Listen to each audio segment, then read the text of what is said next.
Okay, so here we go with our third part to the angiosperm lecture.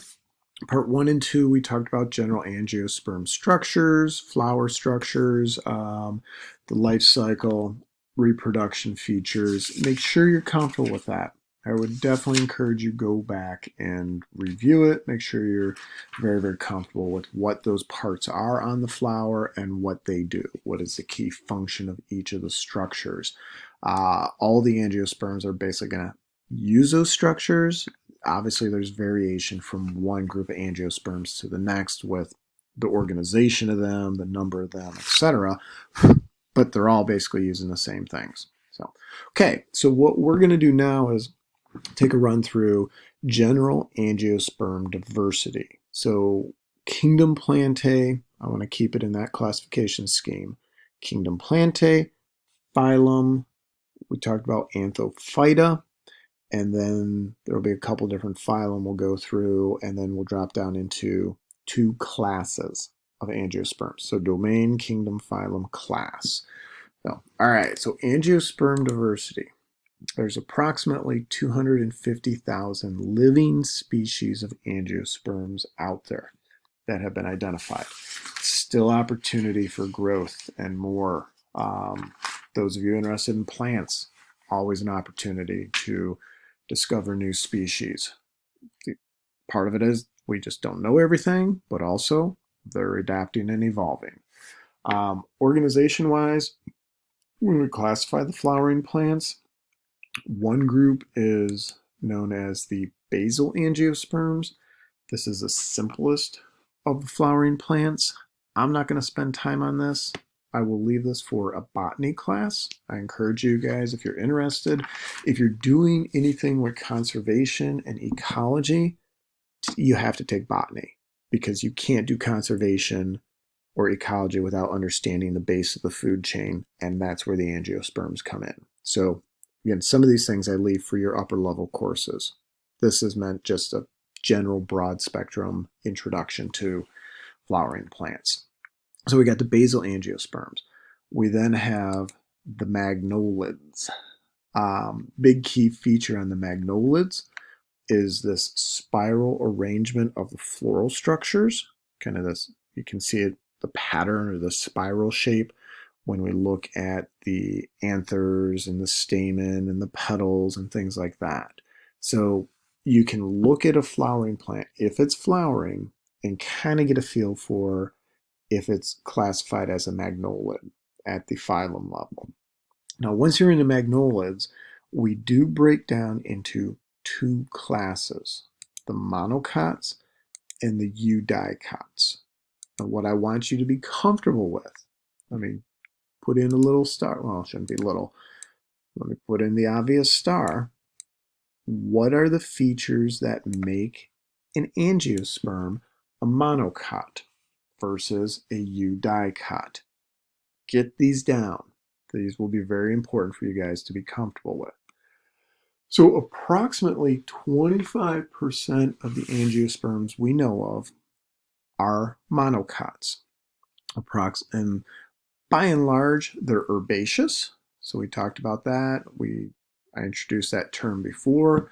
Most of these plants die off and need to be replanted from seed every year, or they come back from root systems every year. They don't have big woody stems and structures like that. So a perfect example of a monocot, the corn we just talked about.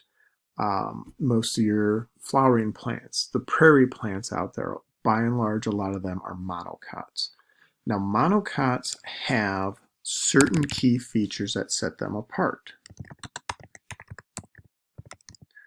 First feature is this structure known as a cotyledon. They have one of them. So when we look at the seed, right there, that's the cotyledon. Follow that little line, that structure there. This thing here is known as a cotyledon. There's only one of those within the monocots. Mono means one.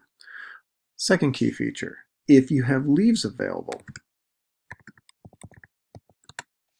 the leaves have parallel vein patterns. So I want you guys to think about general corn leaf.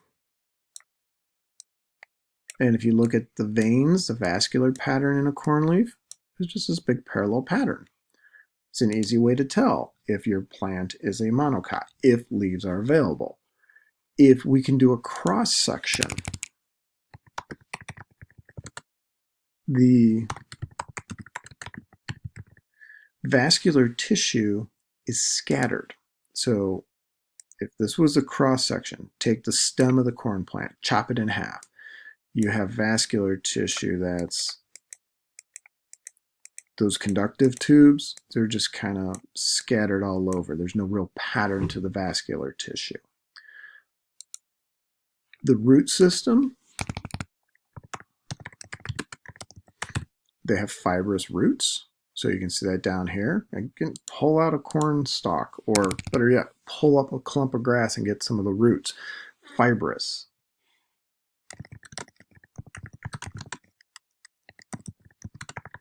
If it's available, the pollen grain has one opening in it. Mono means one. So if you could find a pollen grain, you microscope to find it, to see it, there's going to be a single hole in that pollen grain, one opening. And probably the easiest, if it's available,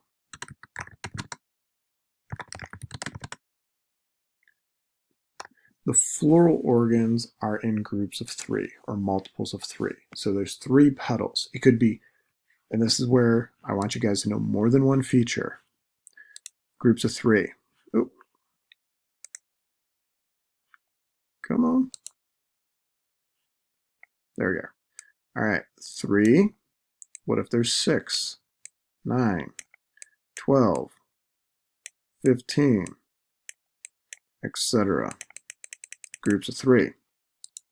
So if you count petals, oh, he loves me not, he loves me, etc., etc. That stupid little rhyme. Groups of 3.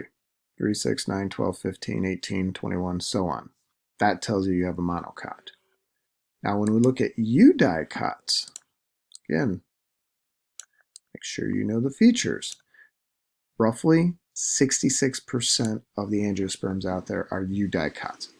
By and large, most of what you're looking at is a Eudicot. If it's woody, Eudicot. There can be herbaceous Eudicots, but any woody plant, default it over to Eudicots. Now, what makes a Eudicot different? Well, let's look at those same exact features and how do they differ. 2 cotyledons.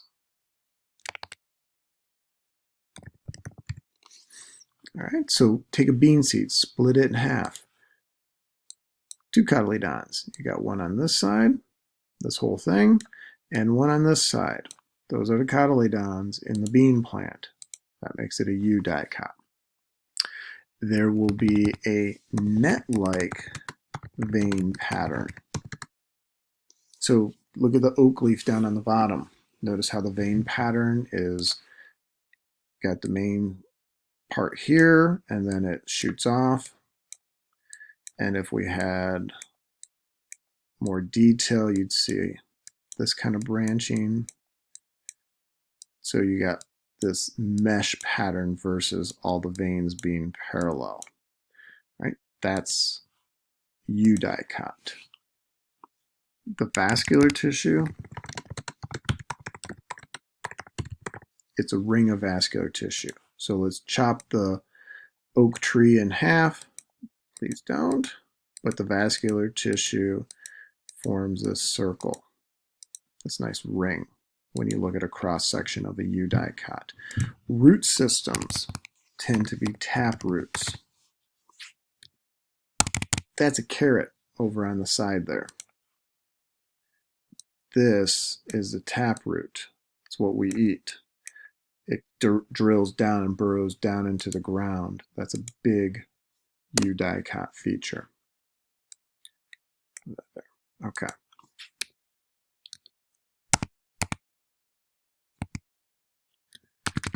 All right, so we got tap roots, pollen grain.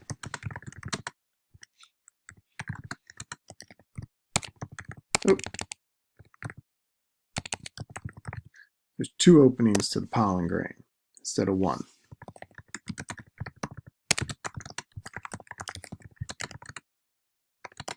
All right, and then the floral organs are in multiples of 4 or 5. So this is why I want you to know more than one feature. Don't just memorize one feature. What if you have 12 anthers?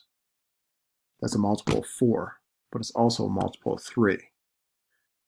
So that's why you need a secondary feature or a third feature to fall back to say, okay, I can't use this feature. I got to go to this one and this one and this one to lock in if this plant is a monocot or a eudicot. So multiples of 4 or 5. So you could do 4, 8, 12, 16, 20, or you could go 5, 10, 15, 20, etc. Those are the big key features I want you guys to be comfortable with when we talk about Eudicots and Monocots. All right, so 2 charts right here, 2 tables right out of the book. Make sure you guys know these things, hence the big red stars. If you don't take that hint, I can't help you much more, okay? So use them, memorize them, be able to recognize them. That's going to be a big thing you need to remember when we're identifying the plants.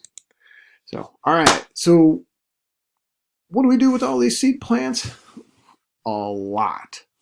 Food, fuel. The table you're sitting at is probably made from plant product. The paper you're writing on is from a plant. We use it for medicine. Hopefully, dealing with these viral pandemics, those cures will probably come from plant products. So huge, huge value. They are critical for our survival. So we need to have a greater understanding of the importance of plants in society. Most people, I don't care about plants. What do I care about them? I like the big furry animals and I like the birds and they're great. But you can't have any of that without the producer base, without the plants. That's what makes us survive, are those plants. You can lose animals and still survive. You can't lose the plants and expect the planet to survive. The producer base is critical. Everything ties together, and we'll get into that more when we get to conservation. But gosh, we have to have that producer base. It is so vital to survival of humans and the planet. Now, what's scary is most of our nutrients come from just a handful of plants. We primarily use 6 crops to give us about 80% of our calories. So wheat, rice, maize, what we call corn, potatoes, cassava, and sweet potatoes. And if you think about the US, what do we primarily work with? We grow wheat, we grow maize or corn. We don't even have beans on here because we don't eat most of those beans we grow. We use them for lots of other byproducts. We feed it to animals. We're not consuming a lot of soybeans. Not real good, and it tears up your stomach. But we need to recognize there's a lot of plants out there, and we need to make sure we're preserving a large diversity for the genetic diversity of the plants, because we will need those plants for our survival. Frustratingly and scary, most modern crops are genetically engineered, and that's a very slippery slope. So I want you guys to think back to biotechnology. There's great things, but there's also scary things, and we need to diversify our producer base when we talk about calories we're consuming. Things we can grow in different environments. We can get nutritional value from lots of different plants out there. For those of you heading off to healthcare and medical fields, definitely we need people to do this in today's world with this pandemic. Consider all the different prescription drugs that we've gotten from plants. The active ingredient originated in plants. Some of these are things that you guys may have used yourself or a friend or family member. So I just want you guys to have a greater appreciation for the plant world and make sure we can carry that knowledge forward as we move into animals, and especially when we move into ecology and talk about conservation. The producer base is critical.